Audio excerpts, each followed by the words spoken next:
Do you know your medicine? Weed Maps and SC Laboratories bring you an educational series on the science of clean and safe cannabis. Today's cannabinoid profile is on Delta-9 tetrahydrocannabinol. Hi, I'm Dr. Bonnie Goldstein, and I've been educating patients about cannabis for a number of years. And today I'm going to talk a little bit about Delta-9 tetrahydrocannabinol. It's the most prominent compound found in the cannabis plant. It was discovered in 1964 by researchers in Israel. Cannabis has been used for many, many years, thousands of years, but nobody knew exactly what was in it. In fact, that same group continues to do research on cannabis to this day. THC starts out in the plant as geranyl phosphate and olivetolic acid. Through an enzyme-catalyzed reaction, the geranyl phosphate and the olivetolic acid are catalyzed to cannabigerolic acid, or CBGA. The CBGA is the precursor to several of the cannabinoids. To make THC, we go through the pathway catalyzed by another enzyme called THC synthase. It allows the CBGA to become THCA, or tetrahydrocannabinol carboxylic acid. The THCA has very different effects than the THC. Now with heat or over time, the THCA can decarboxylate into THC. This carboxylic acid renders this compound virtually non-psychoactive. And what's interesting about THC, or Delta-9 THC, is that it has so many different effects on humans. And in about the 1990s or so, it was found that humans have cannabinoid receptors, and there have been two identified, CB1 and CB2. And THC binds to these receptors, causing a change in the function of the cell where it's binding. So what are some of the effects or changes that we see with THC? THC is well known to turn off nausea. It turns off the vomiting. It also appears to trigger appetite. It also appears to have effects as anti-inflammatory. In fact, it's been found to be 20 times stronger than aspirin, and it's also been found to be 2 times stronger than hydrocortisone, a well-known steroid that people use. It's been found to be a strong antioxidant. There was a study out of Harvard that talked about these mice that had these large tumor loads, and by giving them THC, the tumor, and I believe they were lung cancer cells, were reduced in half. There's also was a study in humans where THC actually reduced or decreased the tumor cells for this specific type of brain cancer. THC has been found to be helpful for patients with PTSD, post-traumatic stress disorder. And there are a number of current studies going on right now looking specifically at using THC to treat PTSD. THC has also been found to help patients with Tourette's syndrome. And Tourette's is very difficult to treat overall because the medications that can help often have very significant side effects, especially in young people. And so THC was studied, and they found that the patients had overall less tics and less urges. SC Labs tests for THC using an HPLC, also known as a high-performance liquid chromatograph. There's basically 2 methods out there to test for THC in cannabis. Some people use an HPLC, other people use a GC. The problem with the GC, or gas chromatograph, is that the process actually heats the cannabis up and measures it based on the boiling point of the different constituents in the resin. Picture trying to weigh a piece of paper by setting it on fire and placing it on a scale. Problem with that is you're going to lose some of your sensitivity because the paper is changing as you're actually trying to measure it. So that's why we choose to use HPLC to test for THC and all the other cannabinoids. No one has ever overdosed on THC, and the reason being is that you do not have these receptors, the CB1 and CB2 receptors, located anywhere in the brainstem. The brainstem controls breathing and heart rate. If the THC doesn't bind in that area, it cannot change or turn off, similar to things like opioids. And so we do not see that with THC. Usually a, quote, overdose of THC causes a patient to have excessive anxiety. They have a sense of what's called perceived harm. They think something bad's gonna happen to them. They're really in no medical danger.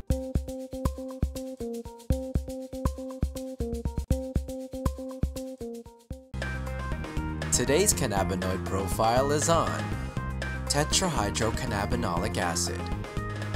THCA is another cannabinoid found in the cannabis plant. THCA stands for tetrahydrocannabinolic acid. Cannabis actually produces carboxylic acids as opposed to the non-acidic forms like THC. So when you hear of THC in plants, there's actually very little THC in plants. It's mostly THCA. THCA is actually not psychoactive. With heat or with time, the THCA will convert into THC, and that's what's psychoactive. So when we smoke cannabis, we're smoking THCA, but the heat is actually turning that THCA into THC, and that's what's giving people the psychoactive effects that we come to expect from cannabis. THCA has been found to have its own medicinal properties in that it's anti-inflammatory and it appears to modulate the immune system, meaning it can suppress it or enhance it. What's interesting about THCA is that it can be measured by medical cannabis testing, and it does allow for a patient to know the total amount of THC that's in the plant. So usually when one gets their medical testing results on a certain plant, the THCA will be expressed in percentage. And let's just say it's about 16%, and then the THC may be in a very small amount, but overall added together, that's what gives you the potency of THC. We have a drawing of basically the synthetic pathway that THCA takes. So we start out with geranyl pyrophosphate and allitolic acid.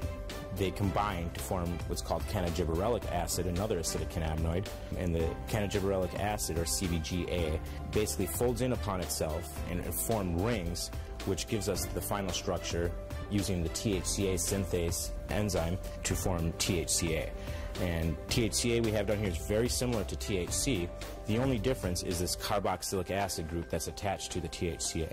So when heat occurs or over time, that carboxylic acid will release as CO2, and we'll be just left with THC.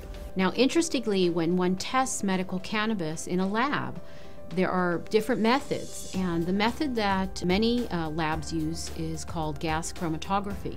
Now, unfortunately, gas chromatography requires heating up of the plant, so what happens is the THCA actually gets decarboxylated in the lab. And that's why we use HPLC, because we feel that the acidic cannabinoids play a very important role, and knowing the ratio between the THCA and THC is important for judging the quality of the cannabis as well as the effects the cannabis is going to have on the patient. So it's very important. And with other products such as edibles or non-inhaled products, it's much more important because, as I said, THCA has very different properties physiologically as well as psychologically than the THC. It's very important to know those numbers in the non-inhaled products. So you actually have a very accurate measurement of the THC that's in the plant. There's nearly enough study that's gone into THCA or some of these other acidic cannabinoids. The studies that have been done show very great promise in the possibilities of these acidic cannabinoids and different administration routes and stuff like that. So hopefully with the work we're doing here at SC Labs, bringing awareness of these compounds and showing people what compounds are actually in their medicine, will bring about that awareness, and we'll be able to inspire people to pick up the torch and carry it further and get this research done and start finding out exactly what benefits these compounds can have. But there needs to be a lot more research.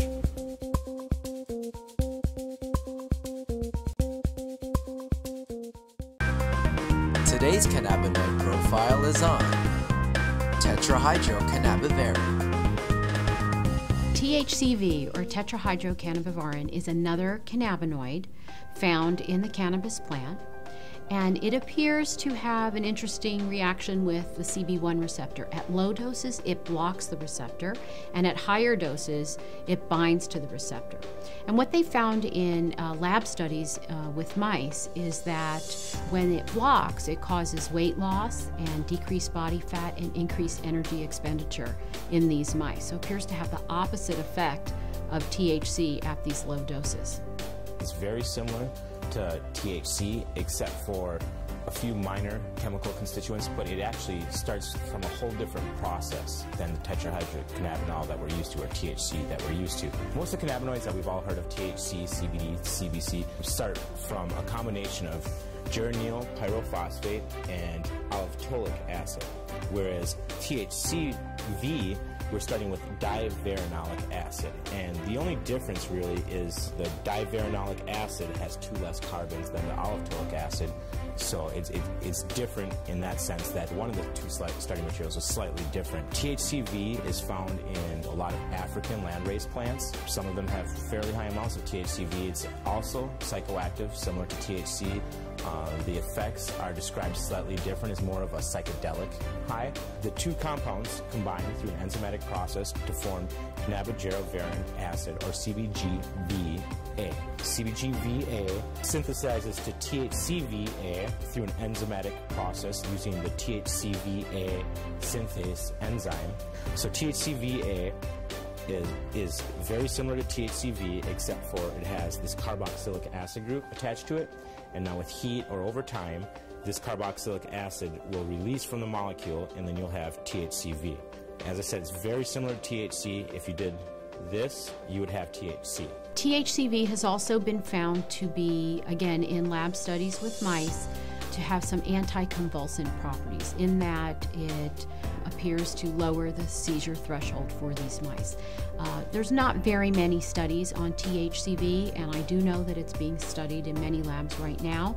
Certainly it holds some medicinal benefits, and it would be great to have more studies so that we could really know what its properties are. We feel the minor cannabinoids are very important to patients, and we're looking to get patients as much information as possible so they can make the most informed decisions possible. So they will be coming very soon from SC Labs.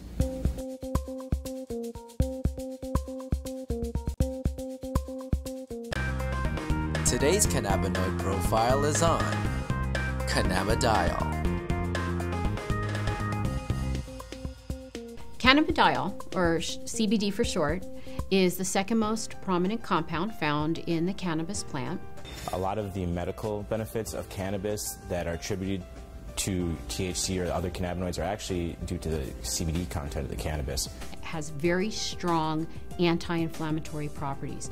And not only does it help suppress inflammation, but there was a study that showed that it also helps the body to not make the chemical that causes inflammation. So it actually has somewhat of a preventive role. Cannabidiol has also been found to have anticonvulsant properties in that it can reduce the seizure threshold for a number of patients. I've had my own patients who have said that once they started using CBD-rich strains, they have found that they have had less episodes of their seizures. CBD is synthesized in the plant through the same pathways as THC, CBC. It starts out as geranyl pyrophosphate and allitolic acid. Those 2 compounds join together through an enzyme-catalyzed reaction. Cannabigerolic acid, CBGA, is the starting material for CBDA, THCA, and CBCA. So CBDA synthase, if it's found in large enough amounts, will take this cannabigerolic acid and make it into cannabidiol carboxylic acid, which is CBDA. CBDA is CBD with a carboxylic acid attached to it. Now, with heat or through time, this carboxylic acid will naturally release from the compound, as it is very unstable, and become CBD. This process right here, where we lose this carboxylic acid, happens at about 80 degrees Celsius. A number of studies were done where they actually gave patients an overdose of THC to see what would happen when they then added CBD. And CBD completely turned around the negative effects of an overdose of THC without changing the levels of THC in the blood. So that means that CBD exerts its own medicinal, just doesn't reverse THC, it actually has its own medicinal properties. CBD has been found to cause cancer cells to what we call commit suicide while preserving the normal cells. And what appears to happen is it appears to bind to the receptors on the cancer cells, which then induce the cancer cell to kill itself. Cannabidiol has also been found to be what we call biphasic in terms of sleep. So at low doses, it's what we call alerting. It kind of keeps you awake.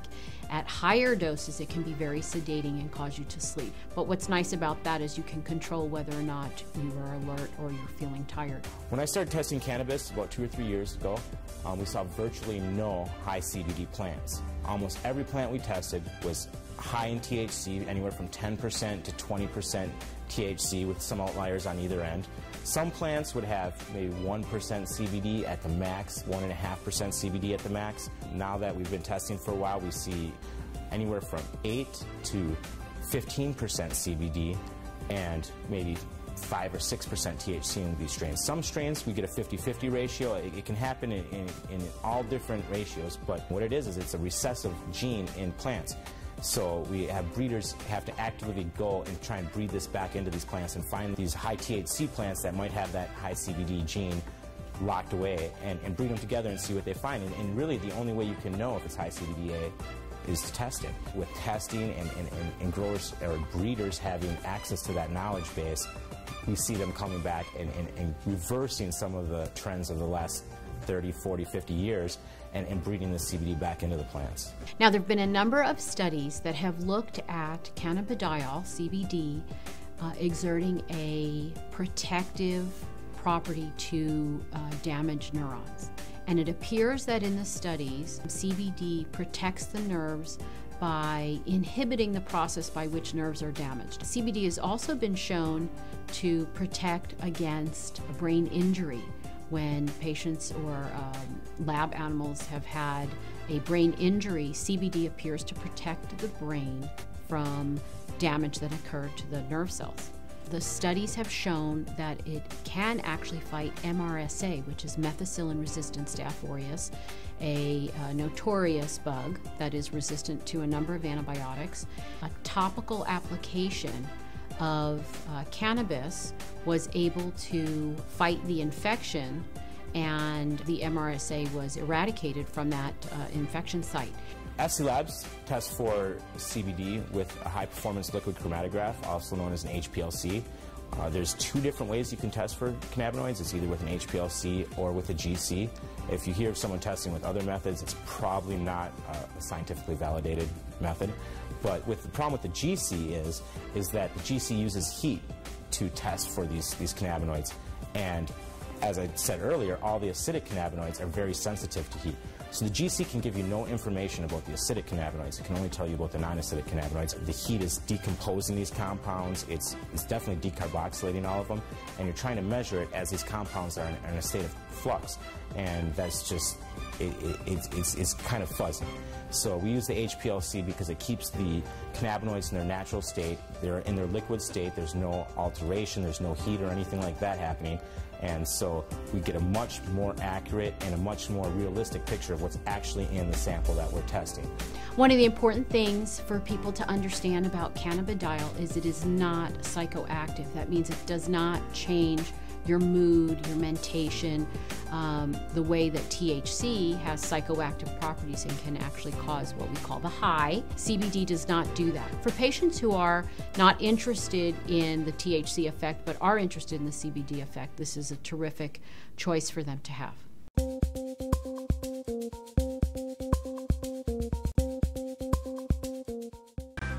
In today's episode, Dr. Bonnie Goldstein visits SC Laboratories to take a closer look at CBD.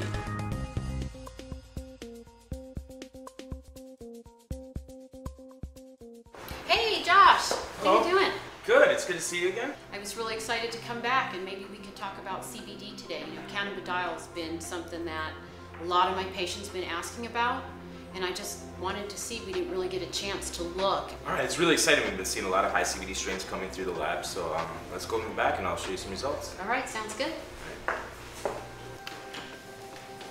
So Bonnie, I'm really glad you stopped by. I've got some interesting things to show you. We've had a lot of high CBD samples coming through the lab. Oh great, I can't wait to see it. So here's an example of the majority of plants we see. It equals out to 16.2% total THC and 0.9% total CBD, and that's representative of a good 99% of plants we see coming through the doors. Maybe 0.5% CBD up to 1.5% CBD. So in comparison, take a look at a high CBD strain. This is a Harlequin, a high CBD strain. We have 5.2% total THC and 11.3% total CBD. These used to be very rare. We're starting to see them a lot more now. So why is it that the THC is so low? All right, well, before testing, breeders would breed selectively just for THC content. We don't usually see 15% THC and 15% CBD. The plant still seems to only be able to make so much resin. Well, and I know from scientific studies that I've looked at that CBD is not psychoactive. So for a person who is got some inflammatory condition or some type of other illness who wants to use medical marijuana, they may find that if they're a person who doesn't want the effects of THC, that a high CBD strain is going to give them that medicinal effect without giving them the euphoria or lethargy or whatever it is that they get from the THC. Let me see who that is.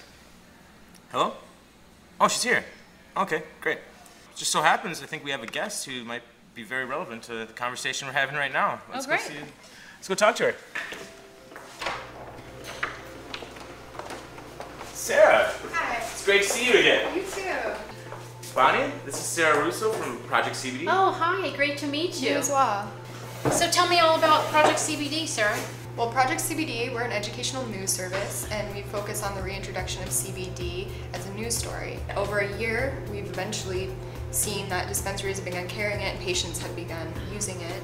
They, really like an option that's more functional. They can carry about their day.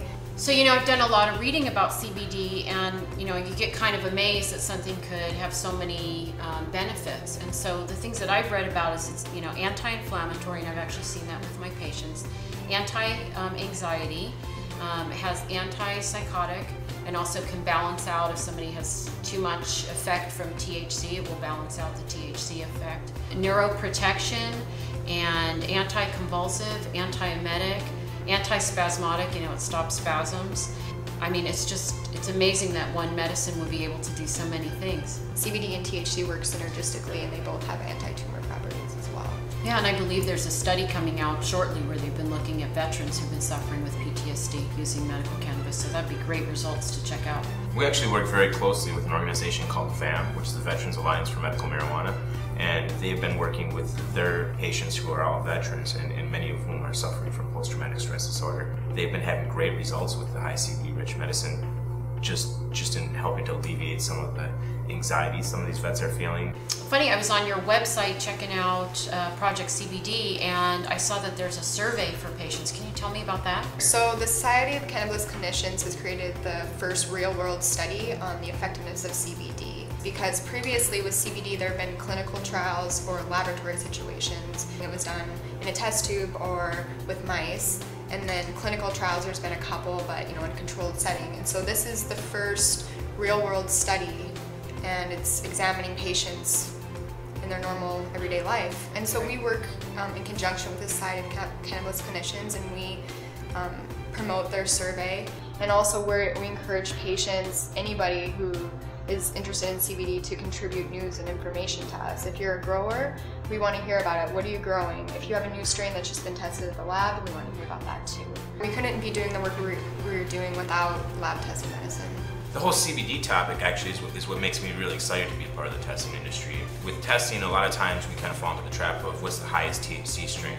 And with CBD and some of these other minor cannabinoids, it's great to be able to show patients that it's not just about the highest THC score. There's other reasons to test, and it's an honor to be able to give patients, that accurate information so that they know what they're getting, and it's exciting to be a part of that.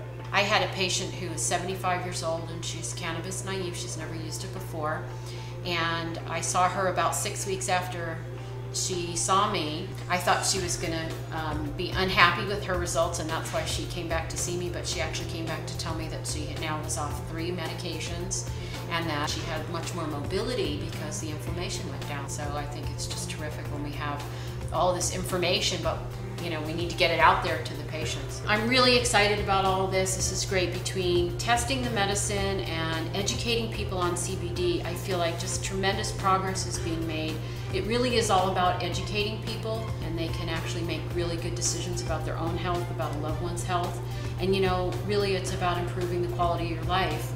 Thank you all for stopping by. Sarah, it was great to see you again. Yeah, you too. Great to meet you, So Sarah. Great to meet you as well. Okay, we'll Thanks be in a lot. touch.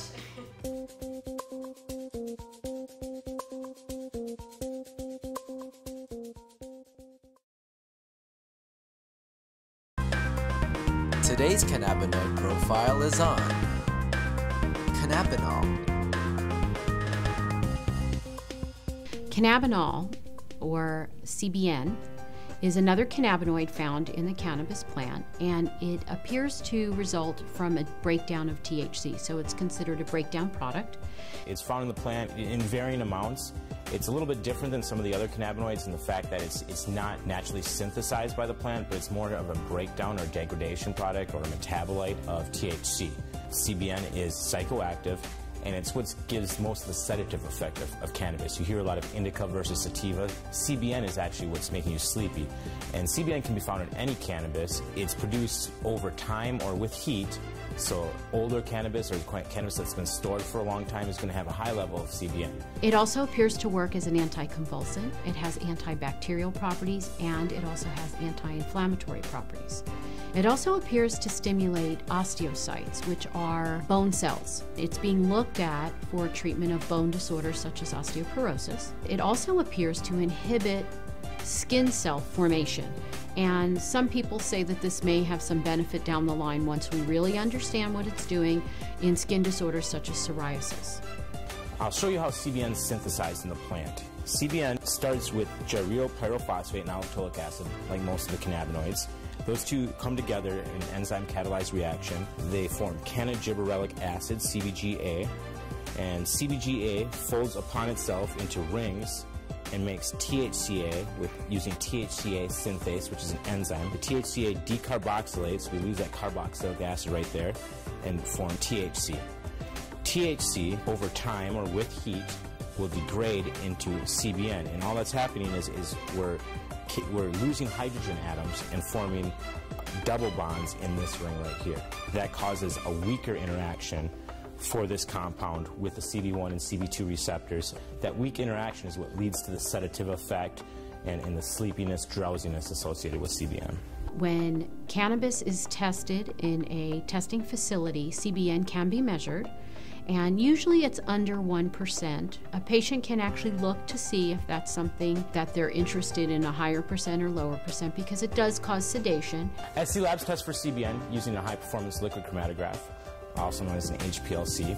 The HPLC is a much more sensitive instrument than the other instrument that's used to test for cannabinoids sometimes, called the GC or gas chromatograph. We use the HPLC because it doesn't degrade any of these compounds like the GC. The GC uses heat, so it degrades some of these compounds, whereas the HPLC can test them in their natural state.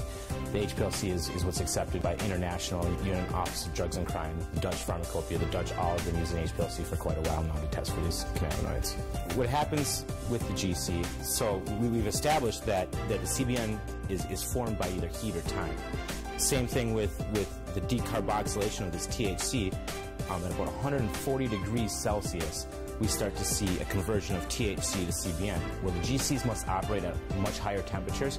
So when you do a test with the GC for these cannabinoids, you're going to have a slightly lower CBD number because the CBD with heat will actually can be converted to THC. With heat, the THC can then be converted to CBN. So what you're going to see is slightly lower CBD numbers. It's kind of a wash with THC. You might get a slightly lower number, and then with CBN, you're going to see a higher number than you would with HPLC testing. Now, is that CBN actually in the plant? No, it's a function of the heating process of the GC. And since THC and CBD are degraded with heat, that's why we test for all of our cannabinoids with an HPLC at SC Labs to get a more accurate and precise measurement of what's actually found in the plant.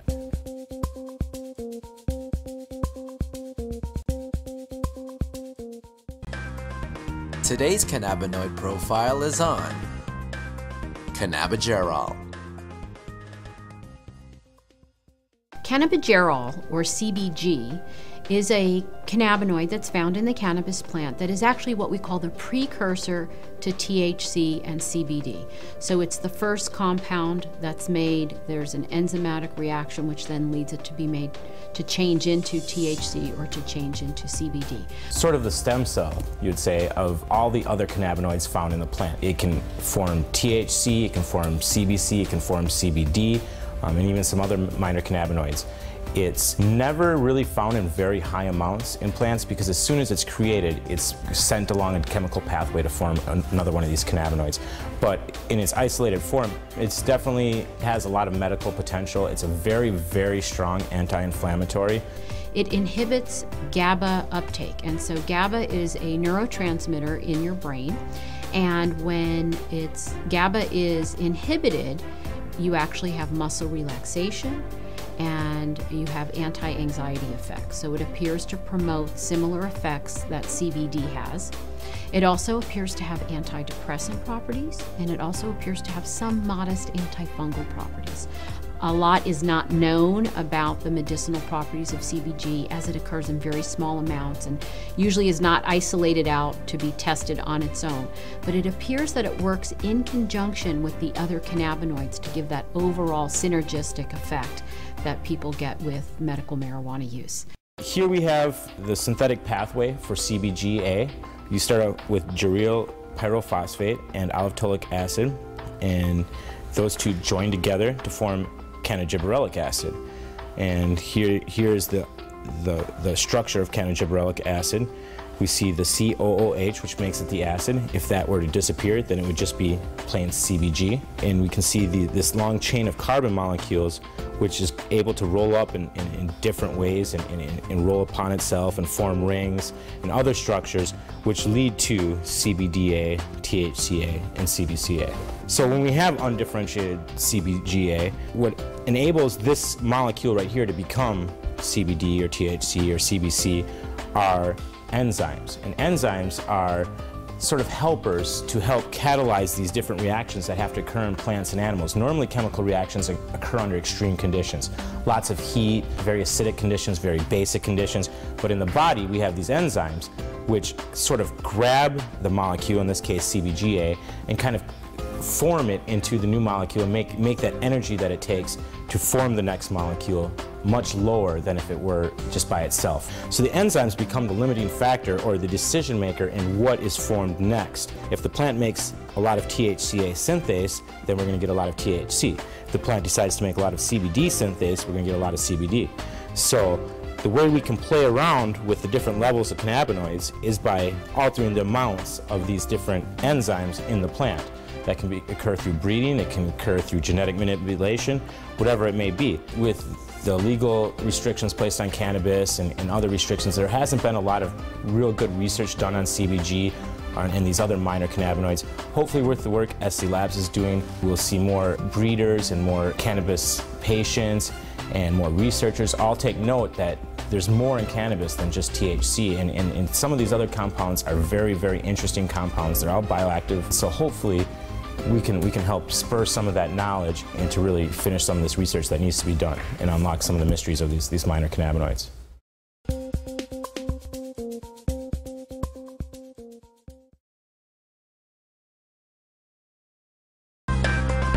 Today's cannabinoid profile is on cannabichromene. Cannabichromene, also known as CBC, is the third cannabinoid that is synthesized from CBG in the plant. Less common to find a lot of CBC than CBD or THC. And it's been found to have anti-inflammatory properties as well as analgesic, meaning pain-killing properties, although a little bit weaker than THC. It's also been found to have antifungal effects and antibacterial effects. In lab studies with rodents, to have anti-tumor effects, meaning it kills cancer cells. And certainly that part of cannabichromene needs to be studied further. And right now there are studies going on looking at cannabinoids in killing cancer cells. CBC is produced in the same chemical pathway as THC. It starts out with geranyl pyrophosphate and aliphtolic acid combined to form cannagibberellic acid, which is CBGA. CBGA is the precursor to CBDA, THCA, and CBCA. What happens is cannagibberellic acid through an enzyme catalyzed reaction, and what enzymes do is allow these reactions to take place at normal room temperature or body temperature, whatever it may be. And what happens here is the cannagibberellic acid is going to fold over upon itself, and this carbon atom is going to attach over here and form CBCA. And what makes it an acid is this carboxylic acid group that's attached to it. Now, this carboxylic acid group is not very stable. Over time or very quickly with heat, it'll kick itself off and disappear and leave us carbon dioxide, and you'll have your CBC. Another interesting thing about cannabichromene is it appears to inhibit the uptake of anandamide, which prolongs its life in the body, prolonging its effects. And we know anandamide has very good effects because it binds at the same receptors that the cannabinoids bind to. Cannabichromene has also been found to have antidepressant properties. Here we have a three-dimensional representation of CBC. We have the two rings. The black balls represent carbon atoms. The red balls represent oxygen atoms, and the white balls are hydrogens that are attached to each. The structure is quite a bit different, as I said, than THC or CBD. We don't have that folding in, and the ring structure is much different. But it's the same amount of carbon and hydrogen and oxygen atoms. It's just rearranged differently. Bonds are placed in different areas. Patients normally don't use CBC to determine their medication. They're really looking more at THC, CBD, and CBN. But we do know that this cannabinoid has many benefits and certainly warrants much more study.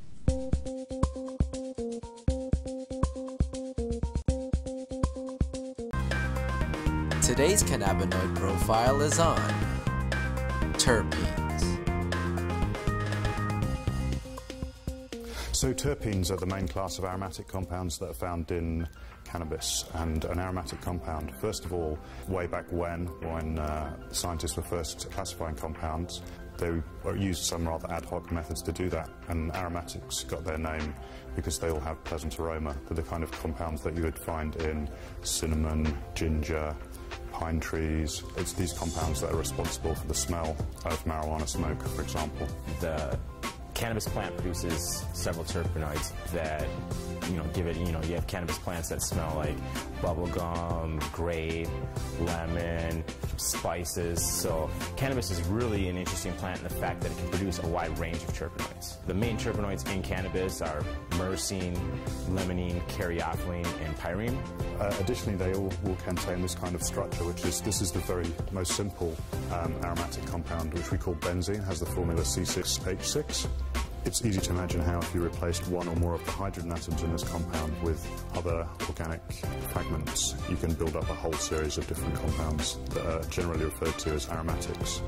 They're all somewhat similar to the cannabinoids in chemical structure, so they can definitely have interesting effects, and the terpenoids on their own have been found to have different medical benefits. For example, beta-caryophyllene is one of the few non-cannabinoids that is known to actually activate the CB2 receptor. It's also known as an anti-inflammatory. Limonene has been shown to be somewhat antidepressant, and you have myrcene, which is the majority or the major constituent of the terpenoids profile in cannabis plants. So myrcene is shown to also have medical benefits to some extent.